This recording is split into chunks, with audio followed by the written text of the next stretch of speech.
Er du alene? Hvor er mor og far? Derhjemme.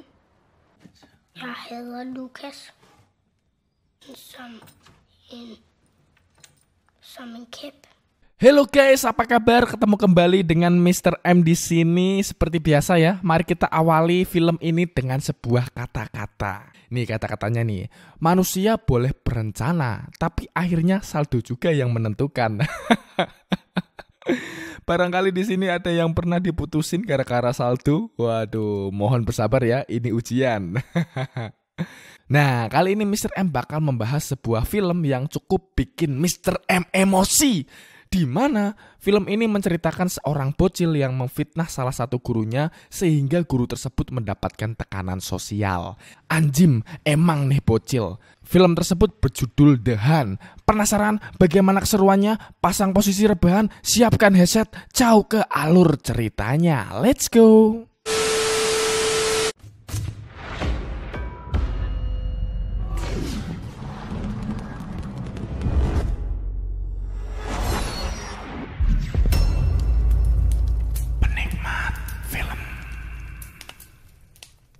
Di awal film kita diperlihatkan sekumpulan orang dewasa yang sepertinya sedang bernostalgia bersenang-senang mandi di danau.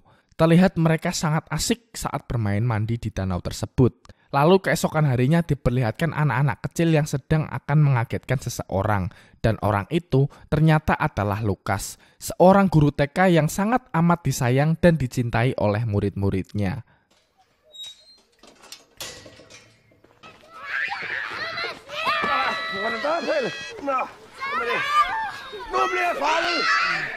Terlihat anak-anak kecil di sana sangatlah senang saat Lukas akhirnya berangkat ke sekolah. Lukas sendiri ia adalah sosok guru TK yang sangat baik dan berperilaku sangat menyayangi murid-muridnya. Terlihat perlakuannya saat ada salah satu murid ingin minta dicebokin saat setelah bab. Ia rela membantu anak tersebut. Di lain sisi ada seorang gadis kecil yang menunggu seseorang yang akan menjemput dirinya. Lalu saat Lukas tak sengaja melihatnya, Lukas pun menanyakan sedang apa dirinya. Setelah mengetahui apa yang terjadi, Lukas pun menawarkan diri untuk mengantarkan si gadis kecil tersebut ke rumahnya.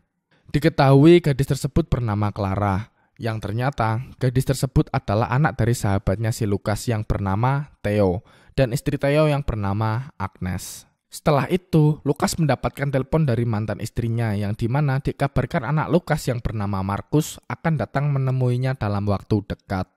Singkat cerita, suatu hari kakak Clara bersama temannya sedang menonton video dewasa yang ada di penikmat film. Wow!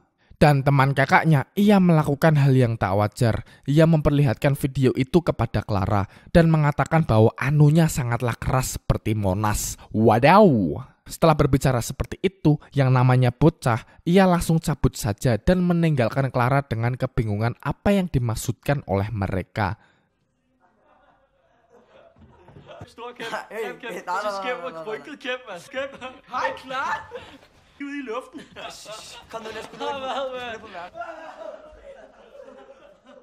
Keesokan harinya, Clara berangkat sekolah yang dihampiri oleh si Lukas saat di jalan. Lukas yang sering melihat ekspresi anak kecil seperti itu, ia bertanya kepada bocil itu, apa orang tuanya masih gelut? Dan benar saja, yang akhirnya Lukas bersama Clara berangkat sekolah bersama, yang diketahui juga Clara adalah murid di sekolahnya Lukas. Nej, jeg står lige udenfor, I larmer af helvede. Skal jeg ikke bare tage med sig? Ja.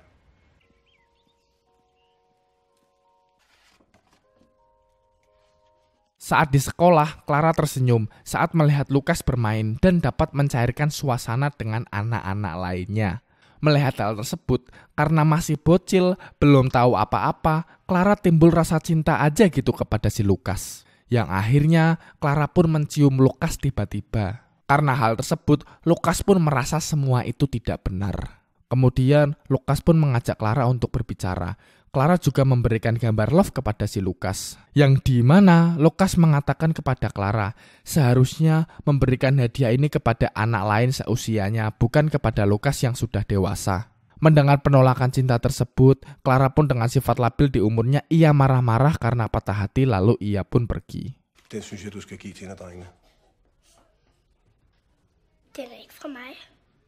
Men ved du hvad, jeg synes, du skal give den til din mor. Eller give den til ham, der har lavet den. Ikke? Klar? Så, drenge. Nu går jeg op.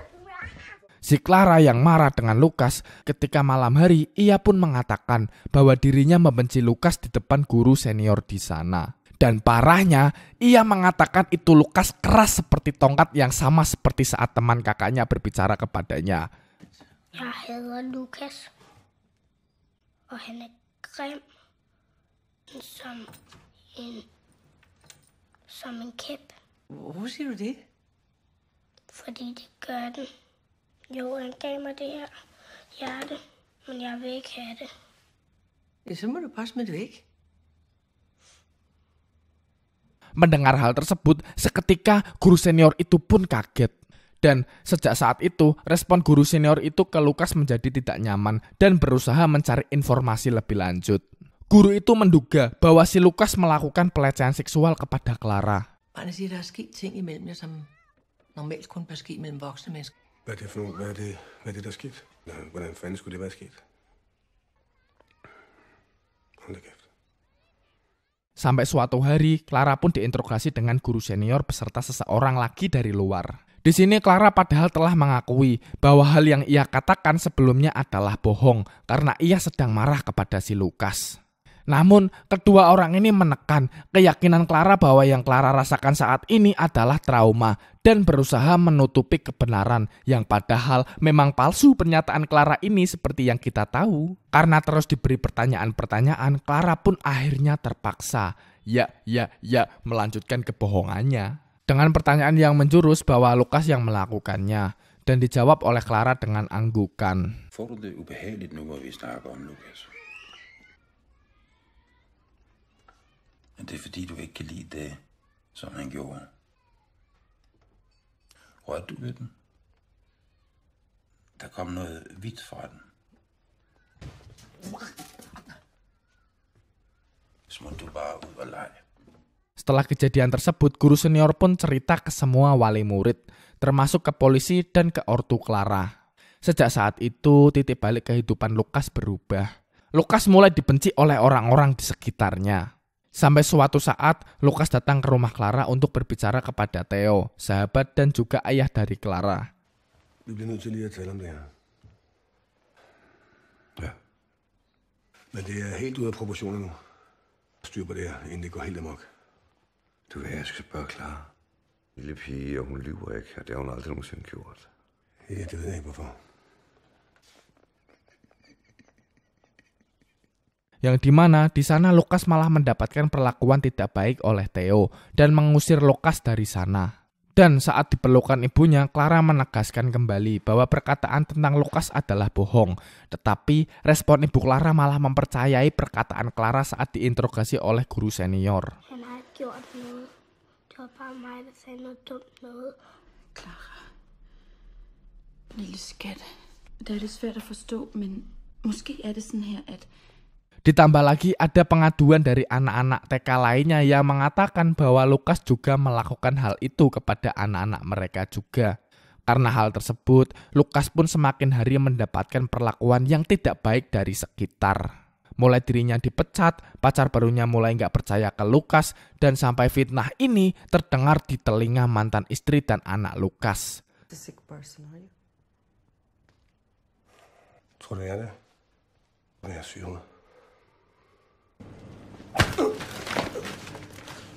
Ja, så er det ud. Kom. Afsted. Det er normalt. Nej, godt morgen. Sluk. Ud herfra.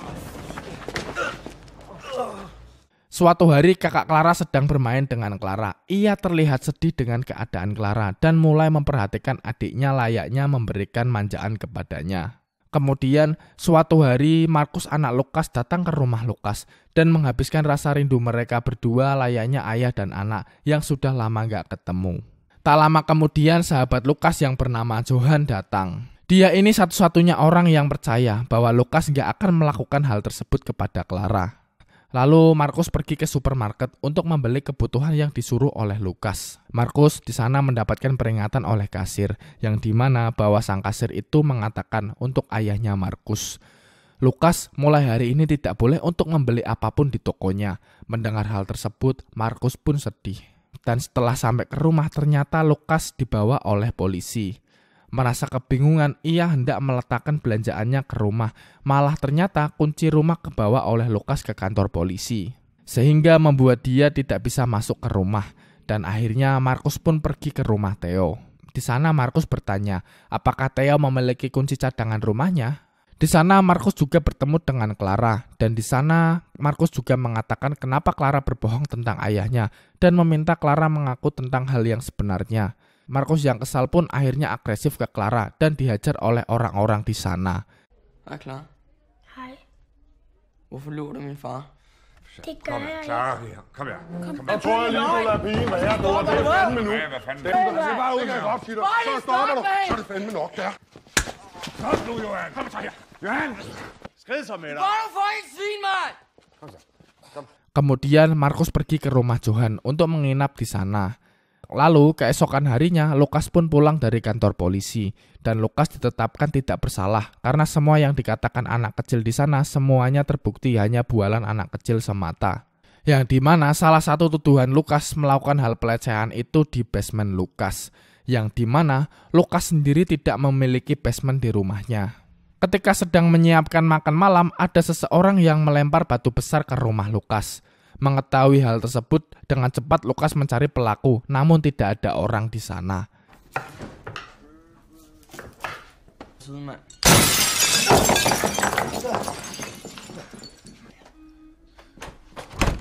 Halo? Halo? Malahan ia mendapati anjing kesayangannya telah mati. Lukas menjadi sangat sedih dan mengubur anjing itu di perkarangan rumahnya. Besoknya Lukas pergi ke supermarket dan ketika ia akan membeli daging, sang penjual menolak melayani Lukas. Ia malahan mengajar Lukas yang disusul orang-orang lain juga menghajarnya. Lalu ia pun diusir yang sepertinya kebenaran dari polisi belum membuat semua orang di sana percaya dengan Lukas. Ja, så er det ude. Kom. Afsted. Det er normalt. Nej, godt morgen. Slå. Ud herfra.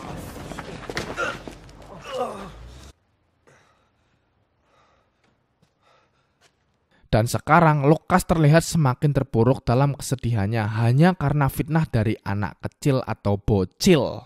Bayangin cuy, fitnah, makanya jangan fitnah kalian ya. Lukas yang sudah putus asa akhirnya datang ke gereja saat malam harinya.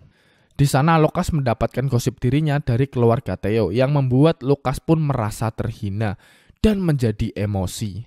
Lalu ia membuat keributan. Lukas pun disuruh pergi dari gereja. Kom nu, vil du sige noget til mig? Vil du sige noget til mig? Hvad? Kom nu! Hold op, Lukas! Stop ham!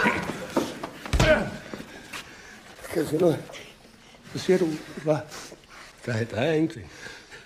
Der er ingenting. Okay, så går jeg, tak. Di rumah setelah pulang dari gereja, Clara ngomong yang sebenarnya kepada sang ayah Theo. Bahwa dirinya mengatakan hal bohong tentang Lukas. Dan saat ia mencoba jujur, orang-orang di sekitar yang diajak Clara bicara malah tidak percaya mendengar hal tersebut. Er du meget ked af det? Det var bare mig, der sagde noget dumt noget. Han har ikke gjort noget.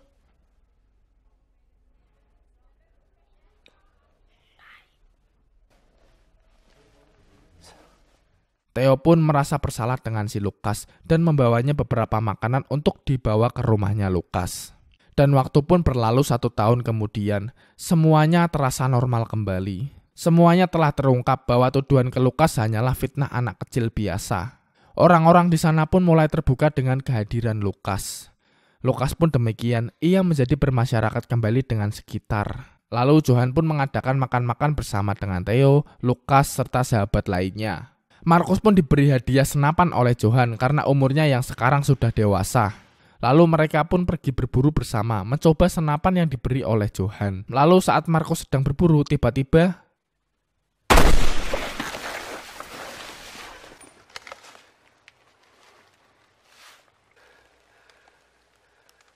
Lukas ditembak oleh seseorang yang mungkin saja ada orang yang masih belum percaya dengan keputusan akhir polisi. Dan film pun berakhir.